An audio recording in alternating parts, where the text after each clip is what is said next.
വടകര പുതിയ ബസ് സ്റ്റാൻഡിലെ കക്കൂസ് മാലിന്യ പ്രശ്നം നഗരസഭാ യോഗം ബഹിഷ്കരിച്ച് പ്രതിപക്ഷാംഗങ്ങൾ ഇറങ്ങിപ്പോയി.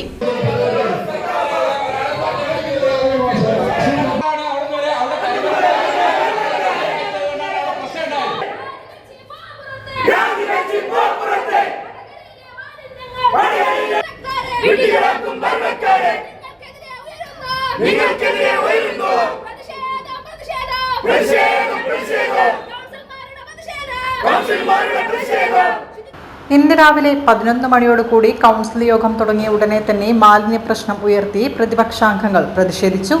ഇന്നലെ വൈകുന്നേരം മാലിന്യം കരിമ്പന തോട്ടിലേക്ക് ഒഴുക്കിവിടുന്നതിനെതിരെ പ്രതിപക്ഷ കൗൺസിലർമാർ പ്രതിഷേധിച്ചിരുന്നു. ഇവിടെ വെച്ച് പ്രതിപക്ഷ കൗൺസിലർമാരെ കയ്യേറ്റം ചെയ്യാൻ ശ്രമം നടത്തിയെന്നും ഇവർ ആരോപിച്ചിരുന്നു.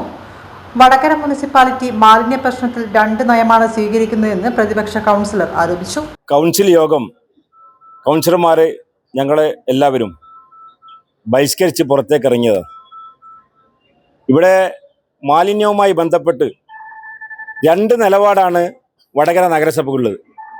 സ്വന്തക്കാരായാലും ബന്ധക്കാരായാലും ഒക്കെ അവർക്കൊരു നിലപാട്, അല്ലാത്തവർക്ക് മറ്റൊരു നിലപാട്.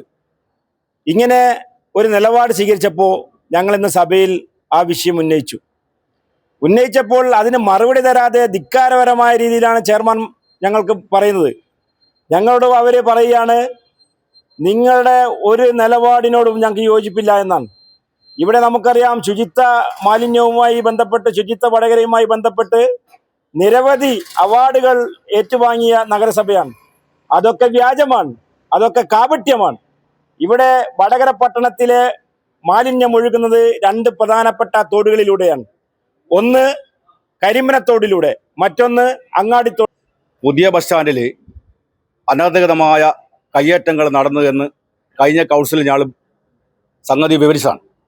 കാരണം അവിടെ കക്കൂസിൻ്റെ മുകളിൽ ഒരു ഷീറ്റടിച്ച് ഇതര സംസ്ഥാന തൊഴിലാളികളെ അവിടെ താമസിപ്പിച്ചുകൊണ്ട് ഈ കരാറെടുത്ത വ്യക്തി, കക്കൂസിൻ്റെ കരാറെടുത്ത കക്ഷി അവിടെ വൻ സാമ്പത്തിക ക്രമക്കേട് നടത്തിയിരിക്കുകയാണ്. അതുപോലെ തന്നെ അവിടെ ക്ലോക്ക് റൂമായി പ്രവർത്തിക്കുന്ന ആ സ്ഥലം 3 റൂമുകളായി അത് പുറത്ത് വാടക കൊടുത്ത് അദ്ദേഹം പെർമിഷൻ ഇല്ലാണ്ട് അവിടെ നിന്ന് സാമ്പത്തിക ലാഭം ഉണ്ടാക്കിയാണ്.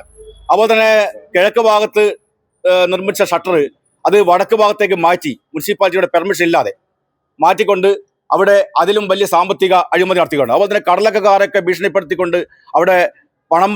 ഇന്നലെ ഇവിടെ ഇത്രയും അടിയന്തര ഘട്ടത്തിൽ ഞങ്ങൾ കൗൺസിലേഴ്സ് അവിടെ പോയി ഈ കരിമ്പനത്തോട്ടിലേക്ക് മലിനജലം ഒഴുക്കുന്നത് കണ്ട് അവിടെ പ്രതിഷേധം അറിയിച്ചിട്ടുണ്ടായിരുന്നു. ആ സമയത്ത് ഇവിടെ വടകര മുനിസിപ്പാലിറ്റിയിലെ അധികാരികളെ ഞങ്ങൾ അറിയിച്ചിട്ടുണ്ട്, ഉദ്യോഗസ്ഥരെയും അറിയിച്ചിട്ടുണ്ട്, ചെയർമാനെ അറിയിച്ചിട്ടുണ്ട്.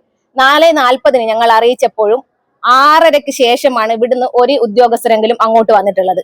ആ സമയത്ത് ഞങ്ങൾ ഇവിടെയുള്ള ഹെൽത്ത് ഡിപ്പാർട്ട്മെന്റിലേക്ക് അറിയിച്ചപ്പോൾ ഹെൽത്ത് ഡിപ്പാർട്ട്മെന്റ് പറഞ്ഞു, ഹെൽത്ത് ഡിപ്പാർട്ട്മെന്റ് HS ഞങ്ങളെ അറിയിച്ച വിവരം എന്റെ ഉത്തരവാദിത്തമല്ല ഇത് എന്നാണ്. എഞ്ചിനീയറിംഗ് സെക്ഷനിലേക്ക് വിളിക്കാൻ പറഞ്ഞു. എഞ്ചിനീയറിംഗ് സെക്ഷനിൽ വിളിച്ചപ്പോൾ പറഞ്ഞത് ഹെൽത്ത് ഡിപ്പാർട്ട്മെന്റിലേക്ക് അറിയിക്കാനാണ് പറഞ്ഞത്. ഇവർ അങ്ങോട്ടും ഇങ്ങോട്ടും കൗൺസിലർമാരെ പൊട്ടന്മാരാക്കി കളിക്കുന്ന വിധത്തിലാണ് ഇവിടെ നിന്നുള്ള ഞങ്ങൾക്കുണ്ടായിരുന്ന മറുപടി കിട്ടിക്കൊണ്ടിരിക്കുന്നത്. ഇന്ന് ഇതേപോലെ ഒരു ഉത്തരവാദിത്തപ്പെട്ട പൊസിഷനിൽ ഇരിക്കുന്ന ചെയർമാൻ അടക്കമുള്ള ആളുകൾ പറഞ്ഞത് പ്രതിപക്ഷ കൗൺസിലേഴ്സ് ചീപ്പ് പബ്ലിസിറ്റിക്ക് വേണ്ടിയിട്ടാണ് ഈ പരിപാടി ചെയ്തിരിക്കുന്നത്. അതിനർത്ഥം എന്താണ് ഞങ്ങൾ മനസ്സിലാക്കേണ്ടത്? ഇതുപോലുള്ള മലിനജലം കരിമനത്തോട്ടിൽ ഒഴുക്കാൻ ഇത്തരത്തിലുള്ള മൗനാനുവാദം ഇവിടുത്തെ ഉദ്യോഗസ്ഥരും ചെയർമാനും അടക്കമുള്ള ആളുകൾ നൽകി എന്നാണല്ലോ ഞങ്ങൾക്ക് ഇതിൽ നിന്ന് മനസ്സിലാക്കേണ്ടത്. ഞങ്ങൾ ഇവിടെ ജനപ്രതിനിധികളായി നിൽക്കുന്നിടത്തോളം കാലം ഇത്തരത്തിലുള്ള യാതൊരുവിധ ജനങ്ങൾക്ക് ബുദ്ധിമുട്ടുണ്ടാക്കുന്ന തരത്തിലുള്ള ഒരു സംഭവങ്ങളും മുന്നോട്ട് കൊണ്ടുപോകാൻ ഞങ്ങൾ അനുവദിക്കില്ല. അതിനെതിരെ ശക്തമായി തന്നെ ഞങ്ങൾ പ്രതിഷേധമുണ്ടാകും. ഇവിടെ വെറും ബോർഡിലും വാക്കുകളിലും മാത്രം ഒതുങ്ങുന്നതാണ് ക്ലീൻ സിറ്റി എന്നുള്ള ഒരു വാക്ക്. ആ ക്ലീൻ സിറ്റി എന്ന ഇതിന്റെ മതിലിന് പുറത്തു പോലും വലിയ വെണ്ടക്കാക്ഷരത്തിൽ എഴുതി വെച്ചിട്ടാണ് ഇത്തരത്തിലുള്ള മാലിന്യങ്ങൾ കരിമനത്തോട് പോലുള്ള അവിടത്തേക്ക് ഒഴുക്കി വിടുന്നത്.